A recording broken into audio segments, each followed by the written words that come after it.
చిన్నారి జ్ఞానేశ్వరి కోసం ఏజెన్సీ ప్రాంతంలో పోస్టర్లు అంటిస్తున్నాడు తండ్రి గణేష్. కాకినాడ జిల్లా సిహెచ్ అగ్రహారంలో జూన్ 6న మిస్ అయింది. చిన్నారి జ్ఞానేశ్వరి పిల్లల స్మగ్లింగ్ ముఠాలు పాపను ఒడిశా వైపు తీసుకుని వెళ్లి ఉంటారని అనుమానం వ్యక్తం చేస్తున్నారు తల్లిదండ్రులు.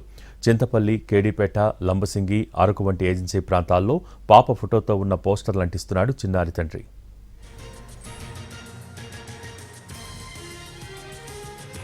కనిపించకుండా పోయిన కూతురు జ్ఞానేశ్వరి కోసం ఆ తల్లి అల్లాడిపోతోంది. తన కూతుర్ని ఎవరైనా తీసుకుని వెళ్లుంటే తిరిగి తన దగ్గరకు చేర్చాలని కోరుకుంటోంది. కూతురు లేకుండా ఉండలేకపోతున్నామని, ఎవరైనా తీసుకుని వెళ్లి ఉంటే ఇచ్చేయాలని విజ్ఞప్తి చేస్తోంది. అలా ఇచ్చేవారికి పోలీసుల నుంచి, తమ కుటుంబ సభ్యుల నుంచి ఎలాంటి సమస్య రాకుండా చూసుకుంటామని, తల్లి మనసును అర్థం చేసుకొని తమ చెంతకు చేర్చాలని వేడుకుంటోంది.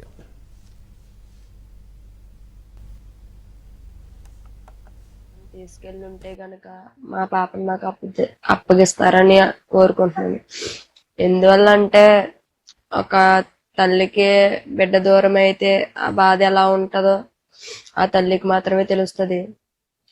దయచేసి తల్లి బాధను అర్థం చేసుకుని నా బిడ్డ నాకు అప్పచెప్తారని అనుకుంటున్నాను.